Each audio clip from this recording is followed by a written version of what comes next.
L'image que vous gardez de Murat, c'est quoi la première image qui vient tout de suite? Bah, c'est lui dans les rues de Brive, parce que moi j'ai l'habitude de dire que Bernard Murat c'est quelqu'un qui incarnait presque physiquement la ville de Brive. Il avait cette fierté, ce bagou et en même temps cette jovialité qu'on rencontre souvent chez les brivistes.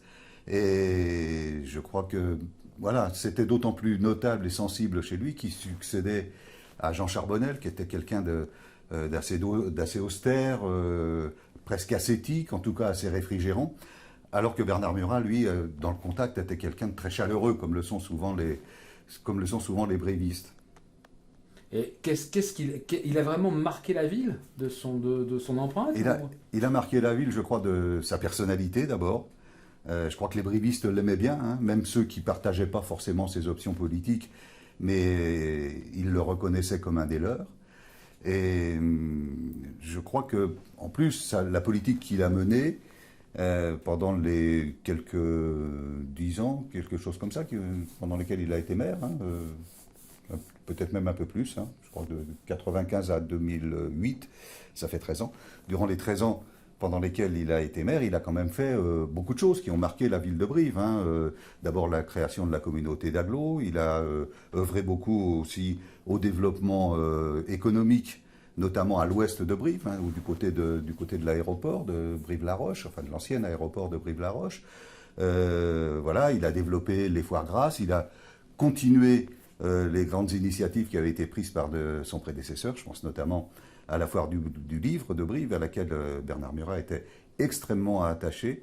Et dans ce domaine, il était d'ailleurs très fier, je me souviens, d'avoir créé un caractère d'imprimerie qui s'appelle Le Brive, et dont il était un petit peu le père. Il avait la paternité de ce caractère et il en était très fier. Qu'est-ce qu'il laisse comme héritage politique? Qu'est-ce qu'il laisse? Il laisse quoi là-bas? Ah, l'héritage politique, c'est un peu compliqué, hein, puisque en fait, il a été, comment dire, j'allais dire trahi. Ça serait un peu, le terme serait un peu violent, mais il y a eu le problème qui s'est posé entre Bernard Murat et Frédéric Soulier, qui était le premier adjoint de Bernard Murat. Et puis, bon, les choses se sont mal passées entre eux.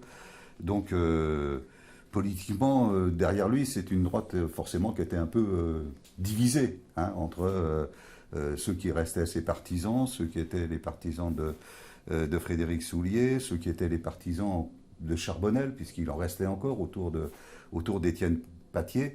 Et puis il y avait évidemment les Chiraciens, pur sucre. Donc la droite était quand même assez divisée, mais il a fait une politique quand même qui était, de mon point de vue, marquée au coin du consensus. Alors quel souvenir vous gardez de lui, vous en tant que journaliste, vous gardez quoi comme souvenir de... Moi, je garde le souvenir de quelqu'un de très chaleureux dans le contact, hein, c'est ce que je vous disais tout à l'heure.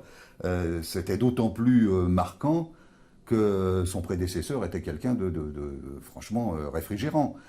Alors que Bernard Murat, c'était quelqu'un de chaleureux, c'était quelqu'un qui avait le contact facile, qui aimait la bonne chair, qui faisait la conversation à tout le monde. Ça lui a d'ailleurs réussi, hein, dans le domaine des affaires. Ça lui a peut-être moins bien réussi dans le domaine politique, mais enfin, dans le domaine des affaires, c'est quelqu'un qui avait le contact et qui savait séduire les gens. C'était un séducteur, Bernard Murat.